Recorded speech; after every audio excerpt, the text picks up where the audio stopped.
Fellow compatriots, I am unsettled by credible intel indicating that another round of NSAS protests are brewing in selected cities across the country, likely to commence this week, and possibly as early as Monday, the 7th of December, in other words, tomorrow morning. Every Nigerian should be worried by the specter of another nationwide protest, for any reason at all this time. Not only is it true that the whole nation is still sacrificed and much traumatized by the violent aftermath of the last round of protests, but ground zero has changed drastically, and rules of engagement this time around will no longer be the same. The last round of protests benefited from a police force subdued by embarrassment at the misdeeds of few of their colleagues and simultaneously held in check by official directives, even from self-defense. Any further protest is likely to run into a police force still enraged by the vicious attacks visited upon her last time. Nigerians are aware of the gruesome slaughter and even cannibalism of at least 22 police officers during the violence that erupted alongside the NSAS protest. This is aside from the scores who were injured and maimed, in addition to the deliberate targeting and destructions of dozens of police stations and other police facilities, as well as the looting of high-caliber guns and ammunition from armories. These 22 police officers were our brothers, sons, husbands, and ultimately, they are Nigerians. While it is true that law enforcement should do her job professionally, irrespective of circumstances, it is even truer that official uniformed men and women who were universally hunted and killed across the country by the hoodlums can be unpredictable, even paranoid. In the face of these, and as the first sitting governor who publicly upheld the right of our youths to protest against police brutality, I cannot, in all good circumstances, agree that the time is ripe for another round of NSAS protests. Moreover, it seems to me that this is the time to consolidate on the gains of the last protest by participating fully in the various panels and bodies set up by the federal government or state governments to look into police brutality, identify perpetrators, and compensate victims. From what I have seen and from what I can see so far, progress is being made at the various panels. Not only are we seeing embodied and emboldened citizens coming forward with their stories of officers involved in human rights abuses, but such erring officers are being identified. No doubt, established offenders will be punished, just like the scores of the defunct SARS officers who have since been dismissed from the force and who may be further sanctioned. Youths have seats on these panels and have acquainted themselves with commendable humility and maturity. I therefore call on them to persevere in the process despite any perceived shortcomings. It is only unwise.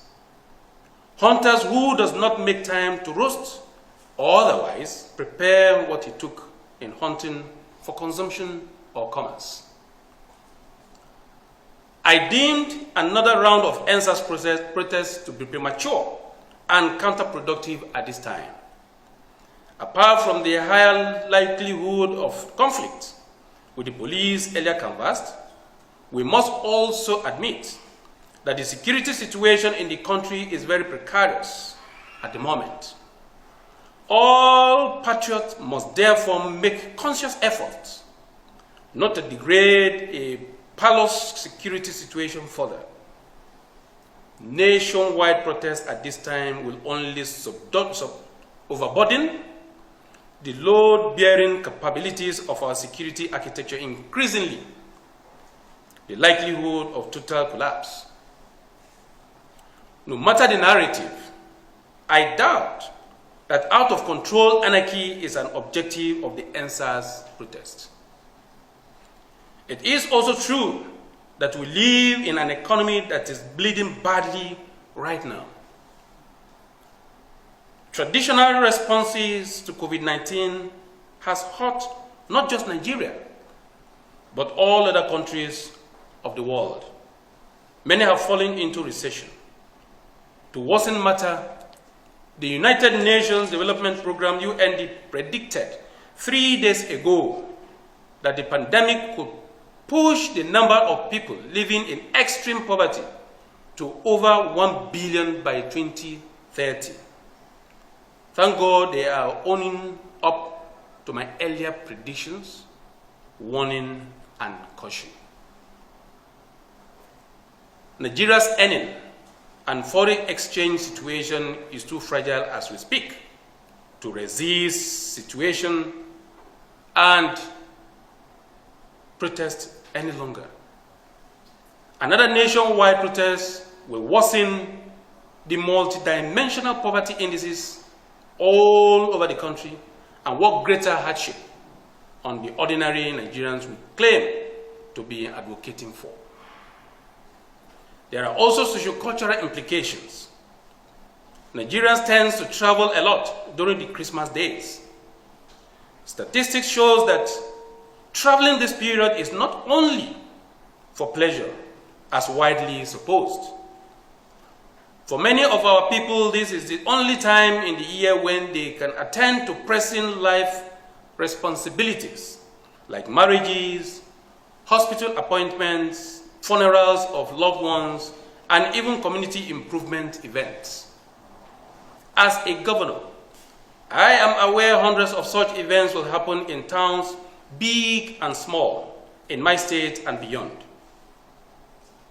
Many have been fixed for months, even years in advance, with much expenses already gone into planning. All of these will be in disrupt by nationwide protests at this time. And I passionately appeal to the great Nigerian youth not to be the harbinger of such much pain and loss to their compatriots, individual, families, and communities alike.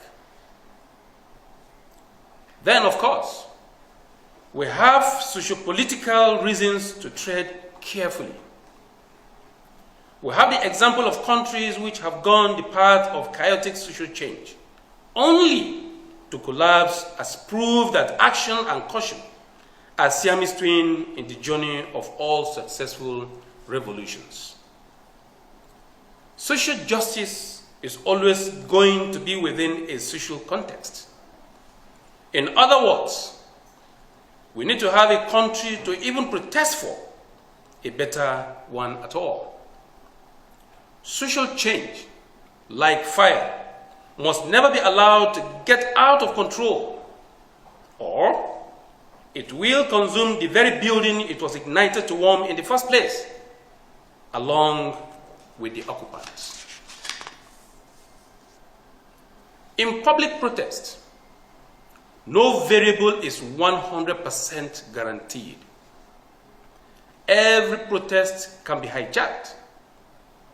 Like the NSAS protest, the recent Black Lives Matter protest against systemic racism and police brutality in the United States of America were largely peaceful. Yet, it was infiltrated by violent elements. These forced the leaders to frequently recalibrate their strategy in order to keep traveling towards the objectives. For instance, they have ceased fire since November 4th, no doubt, to give the electoral process a chance. I must also stress that when all is said and done, the fastest route to desired social change in a democratic system is via political process. The guarantee of periodic elections and change of guard in government is one reason never to burn it all down at once. Perhaps the most impressive thing about the US protests is how much they have utilized the ballot box in the year 2020.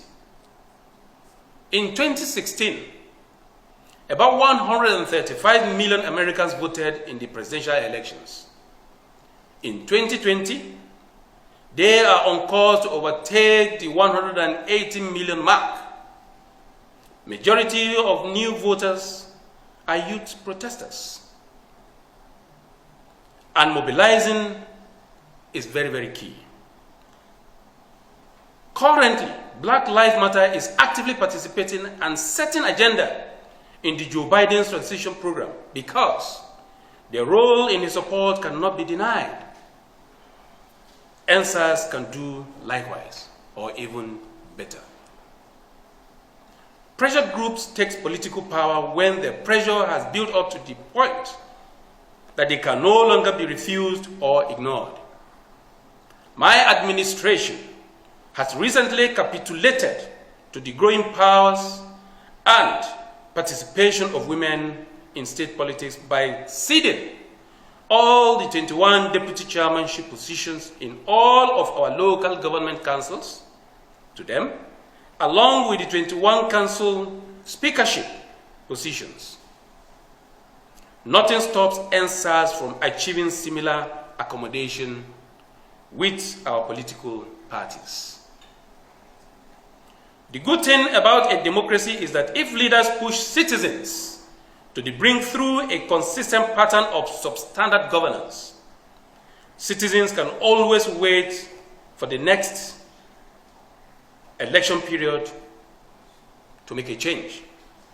I can testify from my personal experience that a political system can only be comprehensively overhauled from within, and you can only do that when you take control of it as a legitimate and legal participant. It does not matter how much protesters ground the nation, they can never produce even a councillor outside the ballot box, which will be acceptable to the people. Thus, anger at social imbalance or poor governance manifested only through protest, whether peaceful or violent, will only achieve piecemeal objectives. Our NSAS protesters must therefore start looking and organizing themselves towards the 2023 general elections now, either by adopting an existing political platform or setting up one of their own. Contrary to perception, 2023 general elections are not far at all. If God keeps lives, we are only about 800 days away from February 2023, when all of this youthful energy can be harnessed and channeled properly for a true revolution via the ballot box. Then, there is more than enough work before the NSAS group. I therefore appeal to the Nigerian youth, especially the NSAS protesters, to rethink all plans for protests at this point. And indeed, before the panels have round off their assignments, such will be premature, dangerous, and above all, counterproductive to our stated gains, aims, and objectives. Men are still mourning the man beaten by death by the lizard with his small teeth. The leopard should not take money to go and sharpen his fangs, please. I wish all Nigerians the very best of this season. A Merry Christmas, peaceful and prosperous, healthy 2021. I thank you all.